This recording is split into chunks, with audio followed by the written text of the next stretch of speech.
couple melons and S-C-A-L-I-A. S-C-A-L-E-A. S-C-A-L-E-A. Yep, they're walking over. Scalea. S-C-A-L-E-A. Yes.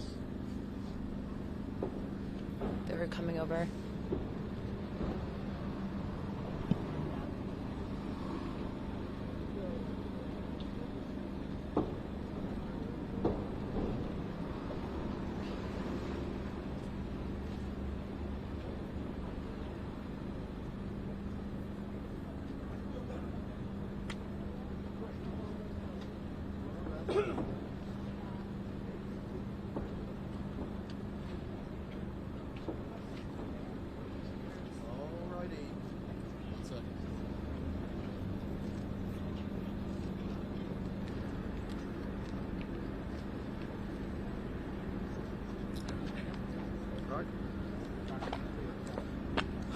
Good afternoon.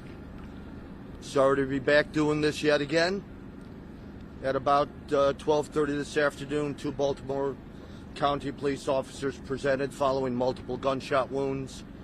They are both upstairs.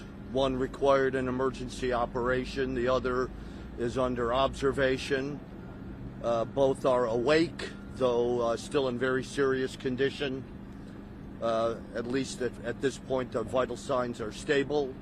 I will take 30 more seconds for an editorial.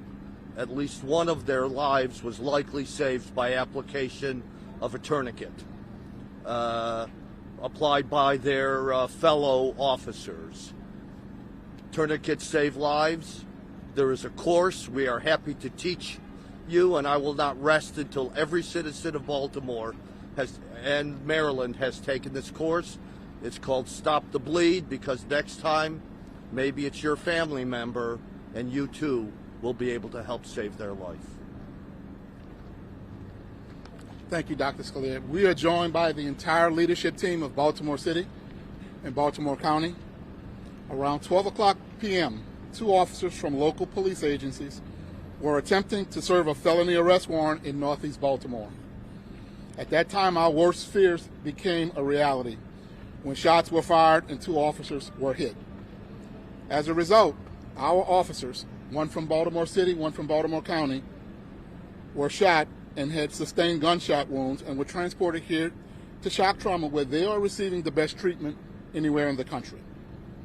This was a collaborative effort between federal, state, and local agencies to apprehend a violent offender. The task force was charged with identifying and apprehending violent offenders in our city and is supported by multiple agencies from local, state, and federal government.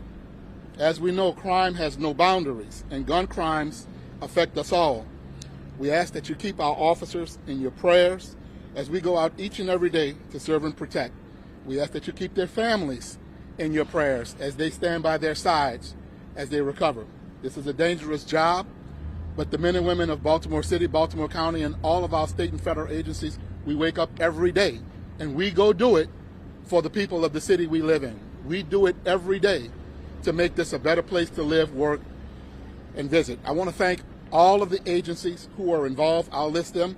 They're Baltimore City, Baltimore County, the Maryland State Police, Maryland Transit Authority Police, the Drug Enforcement Agency, Alcohol, Tobacco, and Firearm Agency, the Federal Bureau of Investigation, U.S. Marshal's Office, Homeland Security Investigations, School Police, Department of Public Safety and Corrections, and U.S. Secret Services.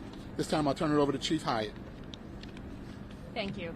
I'd like to reiterate Commissioner Harrison's remarks that today's incident is a reminder of just how dangerous law enforcement is for our police officers and our law enforcement officers across the country, but particularly our officers in Baltimore City and Baltimore County that were involved in this incident today, along with our peer law enforcement allies.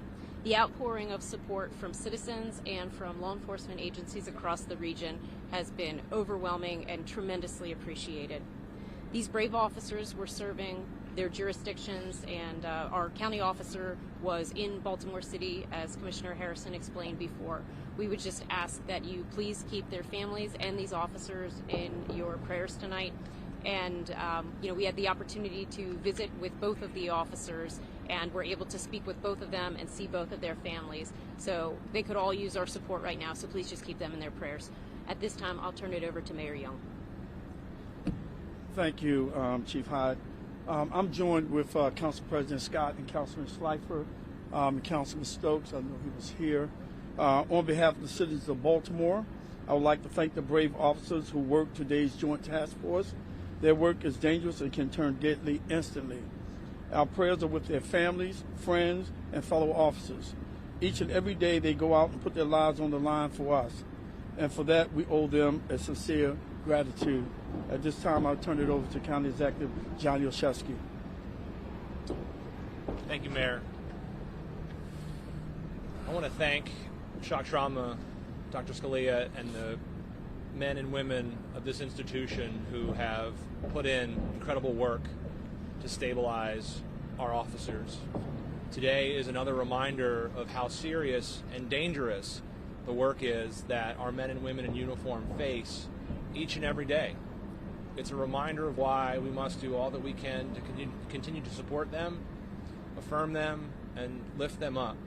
And today, tonight, and the days ahead, we should do that through our prayers and well wishes for the officers, their families, and for those around them. I want to thank all of our members of law enforcement, both the Baltimore County and Baltimore City Police Department, U.S. Marshals, all the other affiliated agencies that were mentioned today for their service and their bravery.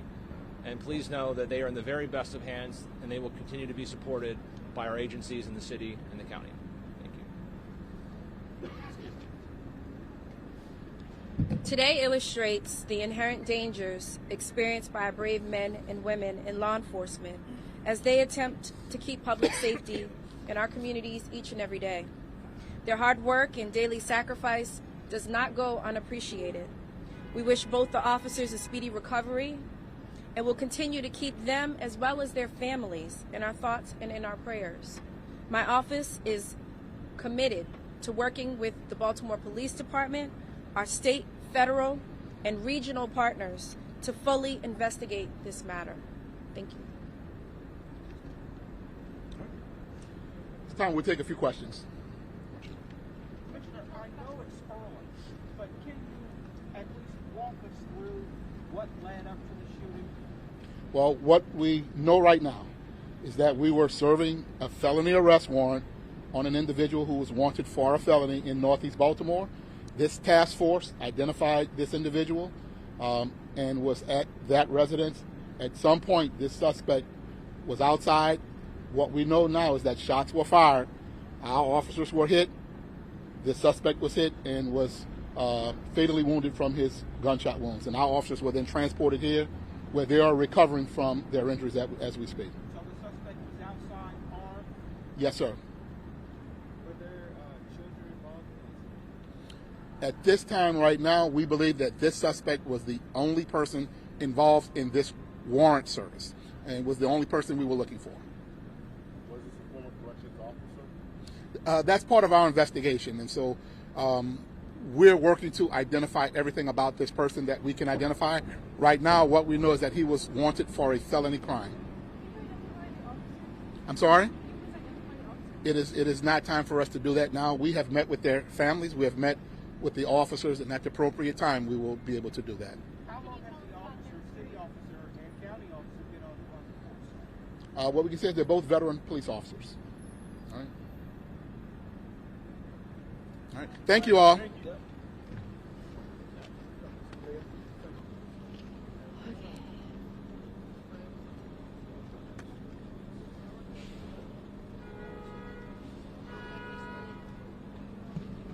Me?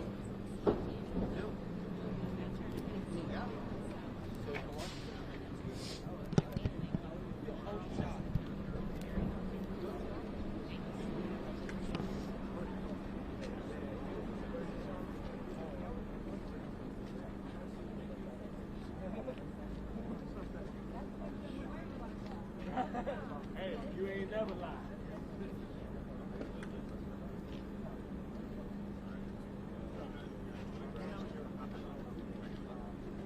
Okay, yeah. I'll talk to that.